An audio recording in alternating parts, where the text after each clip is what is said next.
Hello दोस्तों, आज जो टॉपिक हम लोग डिस्कस करने वाले हैं वो एक बड़ी समस्या है और बहुत ज़्यादा लोग इससे परेशान हैं। समस्या का नाम आप जान चुके हैं, हाई बीपी। देखिए, हाई बीपी नाम से ही पता चल रहा है, हाई ब्लड प्रेशर, ब्लड का प्रेशर ज़्यादा होना। तो अब ये बात आती है कि ब्लड का प्रेशर कहाँ ज़्यादा होना। तो जो हमारा हार्ट होता है वो हमेशा पंप करता रहता है।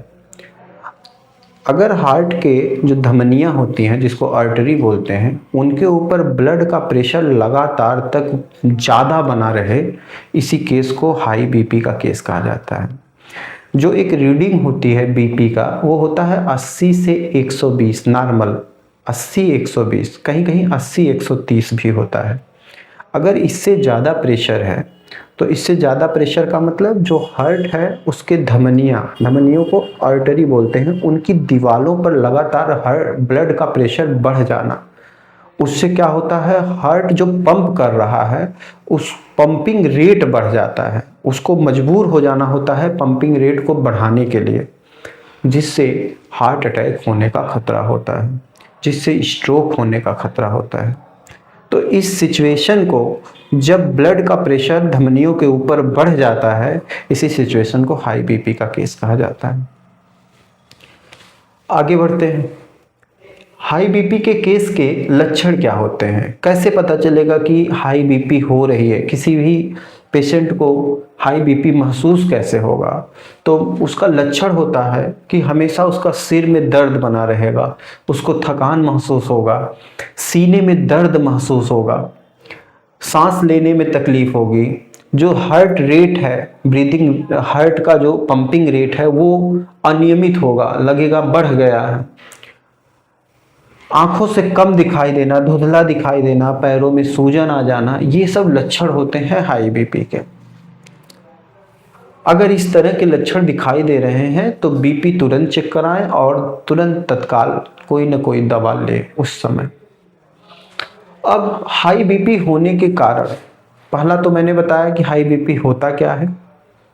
जब ब्लड का प्रेशर धमनियों के ऊपर बढ़ जाता है, लगातार कुछ समय तक बढ़ा रहता है प्रेशर, ऐसे केस में हार्ट का पंपिंग रेट बढ़ जाता है, जिसके कारण इस तरह के सिचुएशंस क्रिएट होते हैं, जिसको हमने कहा ये हाई बीपी होता है।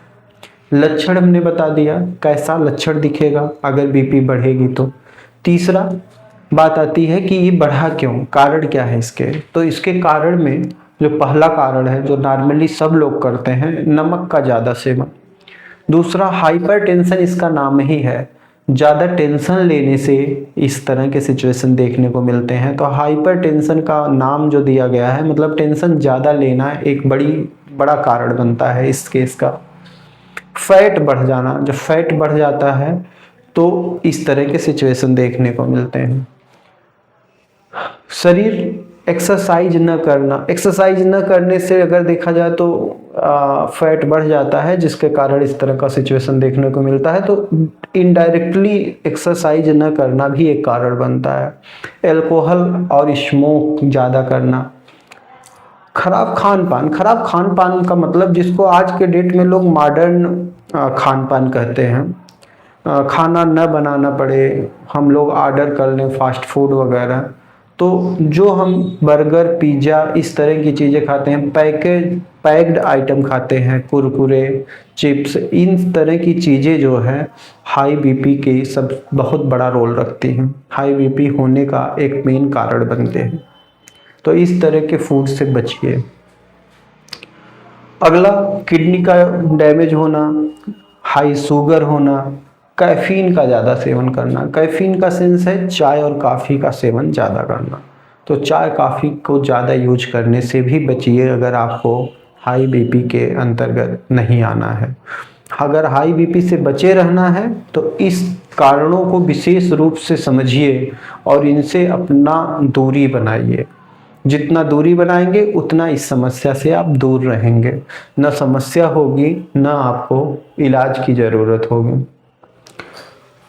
अब बात आती है कि हमें ये पता चल गया कि ये क्या था, क्यों हुआ।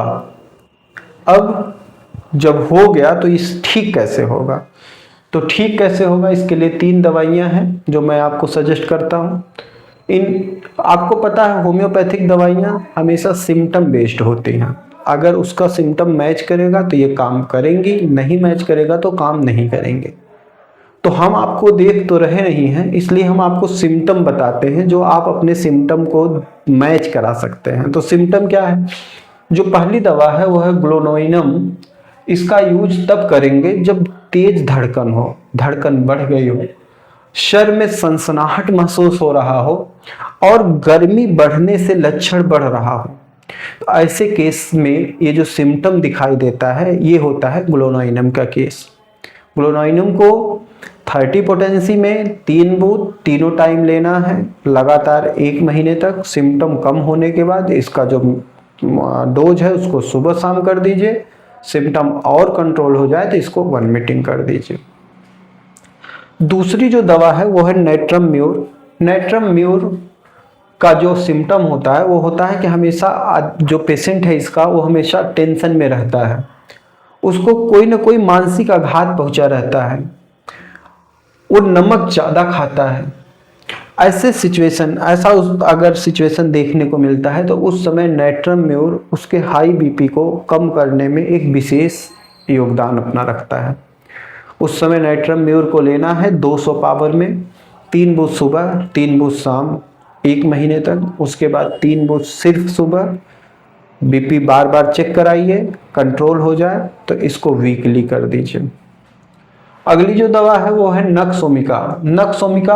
नक्सोमिका का ये पहचान है कि जो पेशेंट बीपी का है उसका अगर हिस्ट्री देखा जाए तो वो ड्रिंक ज़्यादा करता हो, ड्रिंक का केस हो, वो ज़्यादा चाय काफ़ी पसंद करता हो, ज़्यादा मसालेदार खाना मीट मछली का शौकीन हो और उसको बात बात पे गुस्सा अगर आ जाती हो तो ऐसे केस में नक्सोमिका उसके लिए ब्रह्मास्त्र है समझ लीजिए।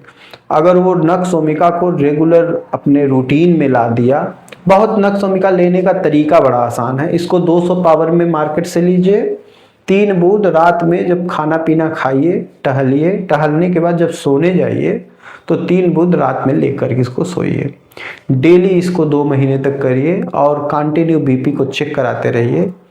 इससे बीपी का जो कंट्रोल है वो काफ़ी अच्छा देखने को मिलता है। इससे आपका जो पेट है उसका डाइजेशन मेंटेन देखने को मिलेगा, कब्जियत नहीं रहेगी।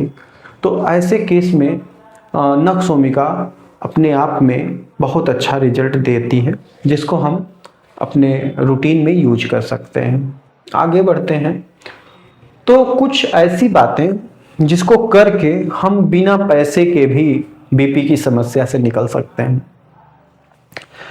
हम अपने हर वीडियो में ये लास्ट एक पॉइंट इसको इसलिए डालते हैं कि हम अपने खान पान, अपने रहन सहन को भी परिवर्तित कर सकते हैं अगर हमें समस्या से निकलना है तो।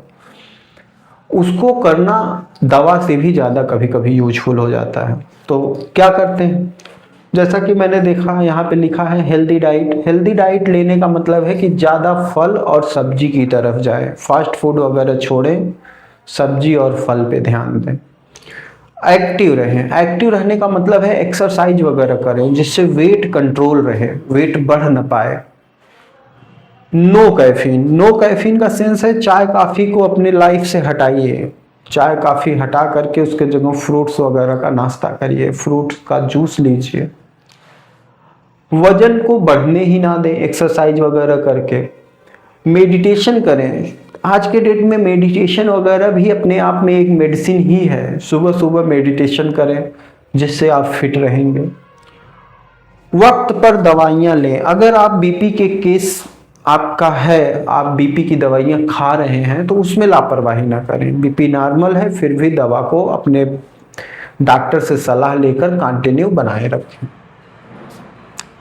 नमक का उपयोग कम करें। जैसा कि मैंने बताया नमक एक कारण बनता है इसका, तो नमक का यूज कम कर दें। नमक की मात्रा अपने खाने में कम करें और स्मोकिंग और ड्रिंकिंग से बचें।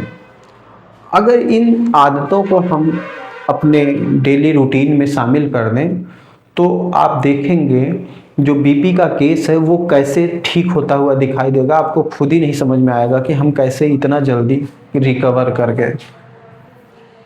लास्ट में हम आपको बता दें कि दवाइयाँ जो भी हमने आपको बताया, लेने से पहले ज़रूर अपने नज़दीकी किसी अच्छे डॉक्टर से परामर्श लेकर ही लें। फिर भी अगर कोई हमसे सलाह लेना चाह रहा है तो हमारी टीम से इस नंबर पर संपर्क कर सकता है। नंबर यहाँ स्क्रीन पे मैंने दे दिया है, 9936006761। हमारी संस्था उत्तर प्रदेश में जौनपुर जिले में पूर्वांचल यूनिवर्सिटी के पास है, आशीर्वाद होम्योपैथिक क्लिनिक के नाम से। हम जो भी मदद हो बनेगा हमसे, हम आपका करेंगे। Thank you very much.